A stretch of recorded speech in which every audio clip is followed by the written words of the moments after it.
ही सही नहीं है। मतलब दो नाव में पैर रखता है, कभी किसी के लिए उधार लेने के लिए चला जाता है, कभी किधर चला जाता है। मतलब ईरान से कह रहा है कि नहीं नहीं तुम्हारी रक्षा करूंगा, तो वहीं साथ ही साथ हम देख रहे हैं कि किस तरह से वो इजराइल को भी डरा रहा है और फिर कहता है नहीं हम शांति वार्ता कराएंगे। तो समझ से परे, सऊदी का साथ देगा, ईरान का देगा, इजराइल से नफरत करेगा, अमेरिका के साथ रहेगा, चीन को खुश करेगा।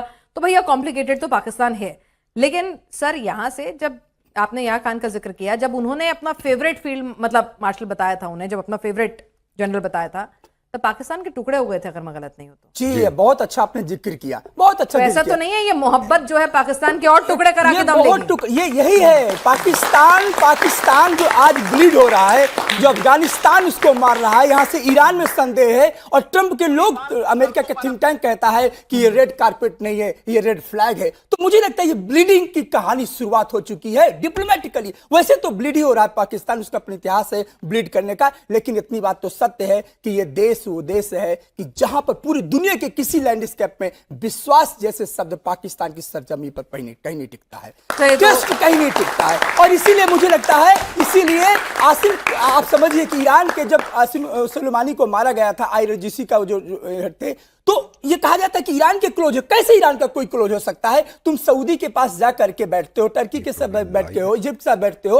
और उधर अमेरिका के साथ बैठते हो। तो ये बहुत क्लियर है कि पाकिस्तान का जो चरित्र, चाल और चेहरा है वो हमेशा एक कॉम्प्लिकेटेड रहा है। वो इसलिए रहा है कि इसका अपना कोई वजूद नहीं है। जिसका वजूद नहीं है, जिसमें ताकत नहीं है, जिसमें पावर नहीं है, पिनाक जी, वो अंतर्राष्ट्रीय राजनीति के पटल पर कहीं टिकता नहीं है। जिसकी नींव ही ना हो तो भला वो कहां से ठहरेगा? वो हवा में ऐसे ही बबल ही करता रहता है, हवा में उड़ता रहता है। ट्रंप हवा बढ़ देते हैं तो उड़ जाता है, जिनपिंग हवा बढ़ देते हैं तो उड़ जाता है, सऊदी से पैसे मिल जाते हैं तो थोड़ा चौड़ा जाता है, और फिर जब सर पे आती है तो उधर भागा फिरता है। एक कमांडर बहल साहब, आपको क्या लग रहा है, आपकी जो समझ है, जो सामरिक समझ की हम बात करें, आपका जो मिलिट्री एक्सपीरियंस है, क्या पाकिस्तान वाकई में ऐसा कर सकता है? क्योंकि अगर धर्म के नाम पर देखें तो वो ईरान को बिट्रे नहीं कर सकता, सऊदी से पैसे लिए उसका साथ छोड़ नहीं सकता, IRGC से मुनीर की नजदीकियां जग जाहिर हैं जितनी गर्मजोशी के साथ वो मिलते हैं। तो ऐसे में क्या टू टाइमिंग कर सकते हैं? वो औकात है इतनी? बेनाज जी बहुत अच्छा प्रश्न पूछा है, लेकिन मैं एक चीज पहले भारतीय सेना के बारे में बोल दूं। सरफरोशी की तमन्ना अब हमारे दिल में है, देखना है जोर कितना बाजुए कातिल में है।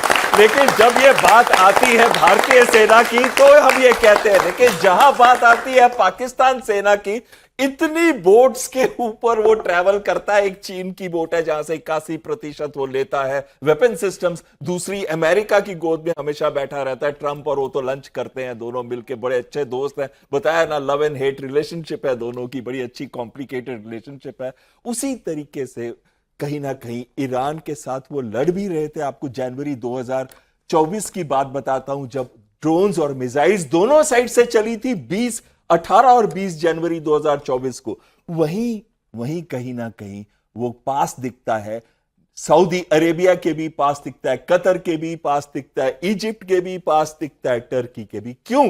क्योंकि एक साइड पे सुन्नी मुस्लिम है, एक साइड पे शिया मुस्लिम है। धर्म का नाम जब आता है मुस्लिम ब्रदरहुड, तो वो कहता है मैंने न्यूक्लियर वेपन बनाया था, किसके लिए?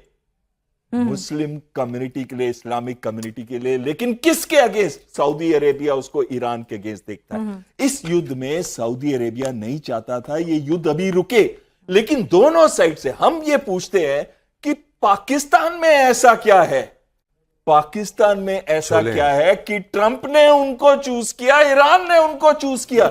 वो इसलिए चूज किया कि उनको जरूरत किसी ऐसे स्टेट की थी जो सब जगह बिक जाता है। और क्यों थी ये स्टेट की? क्योंकि दोनों 40 डेज से, 40 दिन से लड़ रहे थे।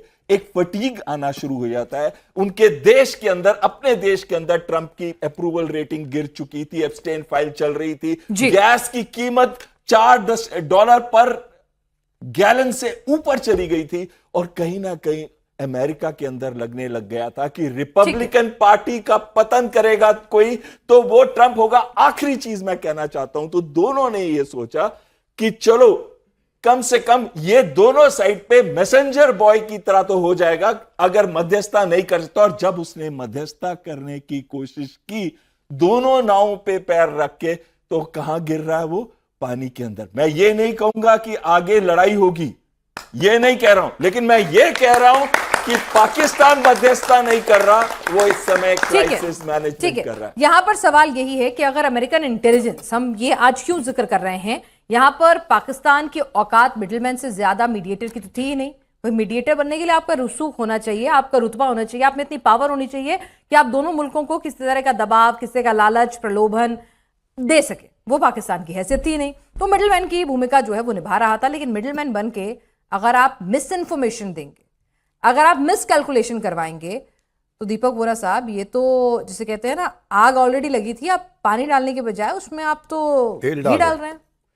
बहुत बहुत धन्यवाद बेटा। जब आपके साथ आपके चैनल पर होता हूँ बहुत अच्छा लगता है। आप बहुत अहम प्रश्न पूछते हैं और सारे हमारे विशेष मेहमान जो यहाँ बैठे हुए हैं फिर मेरे साथ जो हैं, बहुत अच्छा लगता है। इनसे बहुत कुछ सीखने को मिलता है, भले ही मेरी 75 साल की उम्र हो। अरे ताली तो बजा दिया करो ना। अब मैं आपसे एक चीज कहना चाहता हूं, इस समय जो हो रहा है वहां पर, अगर जिहादिस्तानी क्या नाम है उस देश का, हमारे पड़ोसी का, पाकिस्तान, क्षमा कीजिए, तो अगर वहां पर मीटिंग होती है, मुझे याद दिलाती है सर्कस की। सर्कस में शुरुआत होती है, वो हवाई कलाबाज जो होते हैं, ट्रपीज आर्टिस्ट, एक इधर से उधर जाता है, दूसरा इधर से, इकट्ठे कभी नहीं होते, तो लोग ताली बजाते हैं। फिर सबसे जरूरी सर्कस में कौन होता है? Joker, clown. क्लाउन तो मुनीर है, एक तरफ अमेरिका है, दूसरी तरफ ईरान है, और सूत्रधार कौन है? सूत्रधार इजराइल है। बेटा अब एक चीज जरा मुझे 1 मिनट में समझा देता हूं। जंग या जो मीटिंग हो रही है वो न्यूक्लियर वेपन्स या मिसाइल्स या हमास हिजबुल्लाह के बारे में नहीं हो रही। इजराइल नहीं था वहां, ना जाएगा, क्योंकि ईरान 1800, याद रखिए 1800 किलोमीटर दूर है इजराइल से। वो कभी अपनी सेना से हमला नहीं कर सकता। हमला कर सकता है उसका दामाद हिजबुल्लाह।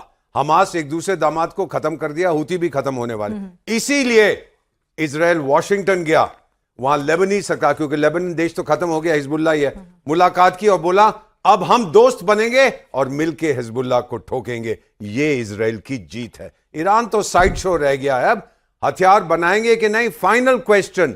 अगर आप लोग इस्लामिक धर्म से वाकिफ हैं, कुछ हद तक मैं हूं, कई इस्लामिक देशों में काम किया, 20 साल वहां रहा हूं, क्या परमाणु हथियार बनाना इस्लाम में जायज है या हराम है?